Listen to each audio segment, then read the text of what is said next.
নমো ভগবতে বাসুদেবায়। শ্রীমদ্ ভগবদ গীতা প্রথম অধ্যায় 20 নম্বর শ্লোক। অথ ব্যবস্থিতানো দৃষ্টার্থার্থ রাষ্ট্রান কপিধ্বজ প্রবৃত্তে শাস্ত্র সম্পাতে ধনু উদ্যম্য পাণ্ডব ঋষিকেশং তদা বাক্যম ইদম আহো মহীপতে। অর্থাৎ সেই সময় পাণ্ডুপুত্র অর্জুন হনুমান চিহ্নিত পতাকা শোভিত রথে অধিষ্ঠিত হয়ে তার ধনুক তুলে নিয়ে স্বর নিক্ষেপ করতে প্রস্তুত হলেন।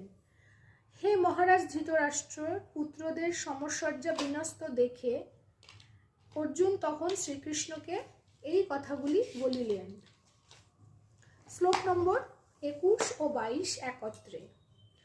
অর্জুন উবাচ সেনয় উভয়োর মধ্যে রথম স্থাপয় মে অচ্যুত যাবৎ এতান নিরীক্ষে অহম যোদ্ধু কামান অবস্থিতান কই ময়া সহ যোদ্ধব্যাম অস্মিন রণ সমুদ্যুতে। অর্থাৎ অর্জুন বলিলেন, হে অচ্যুত, এখানে অচ্যুত ভগবান শ্রীকৃষ্ণর আরেক নাম। হে অচ্যুত, তুমি উভয় পক্ষের সৈন্যদের মাঝখানে আমার রথটা স্থাপন করো, যাতে আমি দেখতে পারি যুদ্ধ করার ইচ্ছা নিয়ে কারা কারা এই কুরুক্ষেত্রে অবস্থিত হয়েছে এবং এই মহা সংগ্রামে আমাকে কাদের সাথে যুদ্ধ করতে হবে। রাধে রাধে।